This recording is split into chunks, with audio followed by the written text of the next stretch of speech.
berita judulnya 472 benda bersejarah Indonesia dikembalikan pemerintahan Belanda. Ini nanti antara lain atau sebagian besar adalah benda seni ya, karya seni, dan antara lain adalah lukisan. Ini berita saya ambil dari detik.com, khususnya Detik Edu, yang ditulis pada Selasa 11 Juli 2023, yang menulis adalah Trisna Wulandari. Saya bacakan dan nanti kita bisa komentari ya, kita bisa teman-teman boleh menulis opini, pertanyaan, pendapat di live chat ya. Baik, rekan-rekan saya sekalian buka ya biar tahu kalau teman-teman ada komentar ya. Alhamdulillah ini Mas Miftah sudah hadir mendengarkan Pak. Terima kasih. Mas Miftah adalah mahasiswa Pancing Explorer dari Korea Selatan yang sekarang sedang ikut pameran Pancing Explorer kedua Disrupsi Membumi di Quad Kopi. Saya bacakan. Jakarta, 472 koleksi benda bersejarah dikembalikan pemerintah Belanda ke pemerintah Indonesia di Museum Volkenkunde Leiden. Saya nggak tahu ya bacanya yang benar. Monggo nanti teman-teman bisa cek ya. Di Leiden, Belanda pada Senin, tanggal 10 Juli 2023. Penyerahan koleksi benda bersejarah ini diterima secara langsung oleh perwakilan pemerintah Indonesia, yakni Direktur Jenderal Kebudayaan Kemendikbudristek, Kementerian Pendidikan dan Kebudayaan, Ristek, penelitian dan teknologi. Risnya apa? Kementerian ini nggak lali ya. Di Hilman Farid dan Menteri Muda Bidang Pendidikan, Kebudayaan, dan Ilmu Pengetahuan Kerajaan Belanda Gunei Uslu. Indonesia dalam hal ini Kemendikbudristek akan melakukan konservasi dan pemanfaatan terbaik untuk benda-benda budaya ini, kata Hilman Farid dalam keterangannya dikutip Selasa, tanggal 11 bulan 7. Nah, ini apa saja sih benda itu? Alhamdulillah Mas Adi Riyadi juga sudah hadir. Benda bersejarah kembali ke RI, harta jarahan 1894 sampai arca. 472 benda bersejarah yang dikembalikan Belanda ke Indonesia terdiri dari 4 jenis koleksi. Keempatnya yaitu keris puputan Klungkung dan dari Kerajaan Klungkung Bali, 4 arca era Kerajaan Singosari, 132 benda seni koleksi Pitamaha Bali. Nah ini lukisan ini sebagian besar, 132 benda seni Pitamaha. Pitamaha ini adalah kelompok seni yang unik karena gabungan dari seniman-seniman dari Eropa ya, saat itu kan sebelum Indonesia merdeka ya. Itu beberapa seniman keluar Eropa, termasuk karena gerakan romantikisme itu keluar Eropa. Nah, antara lain nanti ada yang ke Bali, dan yang di Bali ini si Walter Space salah satunya nanti bekerja sama dengan seniman lokal Bali sehingga menghasilkan karya yang unik, itu perpaduan ya. Kalau kita lihat karyanya Walter Space itu kan perpaduan antara seni barat dengan seni tradisional Bali. Dan 335 harta karun jarahan dari serangan bernama Ekspedisi Lombok tahun 1894. Ya memang Belanda itu ya penjajah ya, saat itu penjajah dari Eropa. Itu memang dia misinya ya namanya aja menjajah ya, mengambil, mengeruk, memperkosa kerajaan tanah jajahannya ya, untuk dikeruk itu maksudnya. Sehingga mereka si penjajah ini terpuaskan nafsunya. Ya mereka kan terkenal itu kan dengan 3G itu, gospel glory-nya ya. Itu memang penjajah ini berusaha mengeruk harta yang ada di tanah jajahan. Sehingga alhamdulillah sekarang sudah tidak ada pemerintahan Belanda di Indonesia, sudah tidak ada bule-bule penjajah dari Belanda, tidak ada orang-orang Belanda yang mengacungkan senjata ya, ke pribumi di Indonesia. Alhamdulillah itu mesti disyukuri ya. Meskipun kita juga mesti mewaspadai ya, apakah ada penjajahan cara baru. Nah, itu ya kalau kita mempelajari apa yang disebut sebagai neokolonialisme, penjajahan atau neokolonialisme, penjajahan gaya baru, maka kita juga akan melihat bahwa pengerukan kekayaan alam itu terjadi sampai sekarang. Bagaimana kekayaan alam di Indonesia, tambang emas misalnya yang paling terkenal kan, Freeport, itu dikeruk ke Amerika, termasuk misalnya Total Indonesia dari Perancis itu juga mengeruk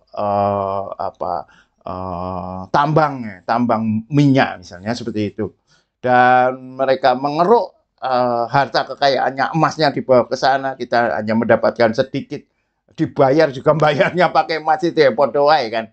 Ini memang sejak pemerintahan Belanda, Belanda baru saja mengakui kemerdekaan gitu kan. Tapi dulu waktu KMB itu kan syarat Indonesia dikatakan merdeka itu kan menanggung beban hutangnya Belanda itu. Yang tiba-tiba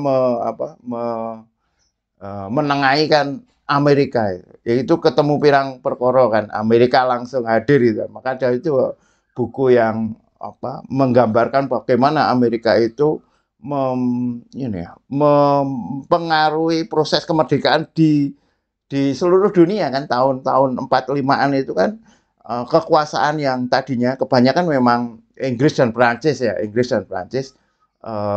Belanda sedikit ya, salah satunya di Indonesia. Terus kemudian beralih kekuasaan itu ke Amerika sampai sekarang, sehingga Amerika menjadi superpower yang dia bisa mengeruk kekayaan dari tanah jajahan dengan gaya baru ya, yang disebut sebagai neokolonialisme itu, penjajahan gaya baru. Itulah yang patut kita waspadai. Di sisi lain kita mensyukuri bahwa tidak ada Belanda lagi di Indonesia, tetapi kita juga mewaspadai praktek-praktek penjajahan gaya baru. Nah, yang kita bisa bayangkan ya, kalau misalnya Amerika itu ya, dulu itu kan juga tanah jajahan kan, yang menjajah Inggris kan. Orang-orang Amerika itu kan orang-orang Inggris kan, yang datang ke sana ya kan. Dulu Eropa itu kan ngertinya semua di luar Eropa itu kan India kan, yang memang yang dicari India karena cerita dari Columbus itu kan. India mereka mencari India, sehingga ketika ketemu Amerika ya, daratan Amerika, taunya mereka India kan, maka orang-orang di sana oleh orang-orang Inggris disebut Indian kan gitu kan. Nah, taunya juga Indonesia itu India kan, tapi India itu kan tanahnya kan kayak benua gitu ya, anak benua. Kalau Indonesia itu kan pulau-pulau ya, maka oleh orang Belanda atau oleh orang-orang Eropa disebut India yang berpulau-pulau kan gitu kan, maka disebut Indos Nesos, Indonesia, India, Indos Nesos, berpulau-pulau. Kalau Belanda nggak mau menyebutkan India, Indonesia, tapi Hindia Belanda, India yang miliknya Belanda kan gitu kan, India Belanda. Nah, itulah sekilas ya yang perlu kita lihat. Nah, sekarang tanah Amerika yang tadinya ada suku Inka, suku Maya itu ya masih dijajah itu oleh orang-orang Inggris yang menyebut dirinya Amerika kan sampai sekarang kan. Dan kita bisa bayangkan misalnya Jawa ini masih dijajah oleh Belanda kan. Jadi mereka mengatakan itu negerinya mereka kan, sebagaimana orang-orang Inggris yang ada di Amerika atau orang-orang Inggris yang ada di Australia itu kan aslinya orang-orang aborigin kan, orang-orang aborigin yang sekarang dijajah oleh Inggris sampai sekarang belum selesai dan mereka menyebut dirinya sebagai Australia. Ini gitu. Oke, kita teruskan ya membacanya. Arca Singasari ini antara lain yang dikembalikan. Eh, empat arca era kerajaan Singosari merupakan primadona dari abad ke-13 Masehi. Keempat arca dari Candi Singosari itu selama ini tersimpan di Museum Volkenkunde, Leiden, Belanda. Candi Singosari sendiri terdiri untuk menghormati gugurnya Raja Kertanegara, dinasti terakhir Kerajaan Singosari. Empat arca yang dikembalikan Belanda tersebut adalah Durga, Mahakala, Nandisvara, dan Ganesha. Kemudian karya seni Pitamaha. Nah, ini yang terkait dengan lukisan ya, karya seni Pitamaha. 132 benda koleksi Pitamaha yang dikembalikan pemerintahan Belanda ke Indonesia antara lain adalah lukisan, ukiran kayu, benda-benda perak, dan tekstil karya maestro seni dari kelompok Pitamaha. Paguyuban seniman Bali ini resmi didirikan sejak 29 Januari 1936. Nah, ini yang tadi saya katakan ya. Ini ada 4 orang yang 2 dari Belanda, yang 2 dari Eropa, yang 2 dari Bali ya. Cokorda Gede Agung Sukawati, ini yang dari Bali. I Gusti Nyoman Lempat dari Bali. Nah, Walter Spies dan Rudolf Punet. Ini Walter Spies ini termasuk saya kagumi ya, dalam hal cahaya. Wah, unik ini. Dia benar-benar bisa memadukan ya seni Bali dengan seni Eropa. Cahaya-cahaya yang muncul itu terasa ya surrealistik tapi masih berbau lukisan-lukisan tradisional Bali. Menarik sekali ini karya Walter Spies ini, termasuk saya suka karyanya. Harta jarahan dari Lombok hingga Keris. 335 harta jarahan pasukan Belanda dari Puri Cakranegara, Lombok pada 1894 ikut dikembalikan tahun ini. Termasuk diantaranya yaitu perhiasan emas dan perak. Berdasarkan catatan Kemendikbudristek, harta karun Lombok ini sebelumnya tersimpan di Tropen Museum. Keris Puputan Klungkung juga menjadi salah satu objek yang dikembalikan. Keris ini sebelumnya juga menjadi koleksi Museum Volkenkunde Leiden. Kenapa pengembalian barang bersejarah penting? Asik, ngombe sih ya. Ngombe. Dan ngopi dulu ya teman-teman. Hilmar mengungkapkan repatriasi atau pemulangan benda bersejarah Indonesia bukan sekedar memindahkan barang dari Belanda ke Indonesia. Ia menjelaskan repatriasi penting untuk mengungkap pengetahuan sejarah dan asal-usul benda-benda seni bersejarah yang selama ini belum diketahui masyarakat. Jauh sebelum benda-benda tersebut kembali ke Indonesia, kedua komite repatriasi dari Indonesia dan Belanda bekerja sama melakukan serangkaian pertemuan dan diskusi untuk membahas makna dari benda-benda tersebut bagi kedua bangsa, baik di masa lalu maupun di masa kini terangnya. Proyek repatriasi benda bersejarah ini adalah momentum penting untuk menumbuhkan saling pemahaman dan kesetaraan di antara kedua bangsa, sambung Hilmar. Ia menilai kerjasama kedua negara dalam bidang repatriasi ini berkembang ke arah yang positif. Salah satunya lewat pengembangan program kerja museum dan penelitian yang melibatkan para ahli dari RI maupun Belanda. Di samping itu ada juga kerjasama pengembalian program beasiswa. Kerjasama pengembangan program beasiswa bagi para sarjana yang meneliti di bidang repatriasi benda koleksi. Ketua tim repatriasi koleksi asal Indonesia di Belanda dipimpin oleh I Gusti Agung Wesaka Puja. Adapun komite repatriasi Belanda, benda kolonial Belanda dipimpin oleh Lian Gonggalves Hokang Yu. I Gusti Agung Wesaka Puja mengatakan pihaknya sudah memulai upaya repatriasi benda bersejarah Indonesia dari Belanda sejak 2 tahun lalu.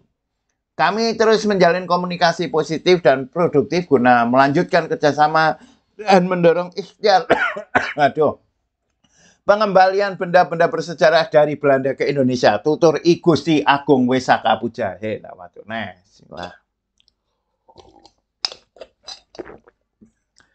penandatanganan di dokumen pengaturan teknis dan pengakuan pengalihan hak dari Kerajaan Belanda ke Republik Indonesia turut dilaksanakan pada acara yang sama. Penyerahan benda bersejarah Indonesia oleh pemerintahan Belanda ini juga dihadiri Duta Besar Republik Indonesia untuk Kerajaan Belanda, Meijervas, Sekretaris Tim Repatriasi Boni Triana, perwakilan dari Kementerian Luar Negeri Belanda, serta sejumlah wartawan internasional dan para ahli sejarah, para sejarawan, nggak usah pakai ahli ya, para sejarawan dan museum di Belanda, TWU. Nah, sebenarnya pemulangan ini sudah lama ya, tidak hanya tahun 2023. Misalnya ini ya, di Historia ini pernah menulis Belanda kembalikan ribuan benda bersejarah. Ya, ini sudah lama kalau ini ya. Nah, ini fotonya saya ambil dari sini yang untuk thumbnail. Oke, rekan-rekan Painting Explorer, terima kasih sudah mengikuti video ini. YT Watch Malang hadir, Pak. Terima kasih Mas YT Watch. Insya Allah kita akan ketemu ya. Jangan lupa ikut live, bincang-bincang, teman-teman nanti bisa ikut ngobrol. Akan ada ini ya, gairah seni, podcast seniman Painting Explorer dari tempat pameran langsung di Quad Kopi Taman Tirto Jogja yang sekarang sedang menyelenggarakan pameran Painting Explorer kedua Disrupsi Membumi. Nanti yang berbicara ada Mas Dekustrita, ada Mas Andi Asrianto, ada Mas Furkon, ada Mas Mol, ada Mas siapa lagi ya? Ya, ada saya lah. Ya, insya Allah ya kita akan ketemu di sana dan teman-teman saya tunggu. Jika teman-teman pengen bergabung di Kampus Inggris Painting Explorer, linknya saya tulis di deskripsi. Jika teman-teman pengen dukung Painting Explorer, linknya jika saya tulis di deskripsi. Terima kasih Mas Wahyudi, makasih infonya Pak. Sama-sama Mas Wahyudi. Terima kasih, thank you very much. Assalamualaikum warahmatullahi wabarakatuh.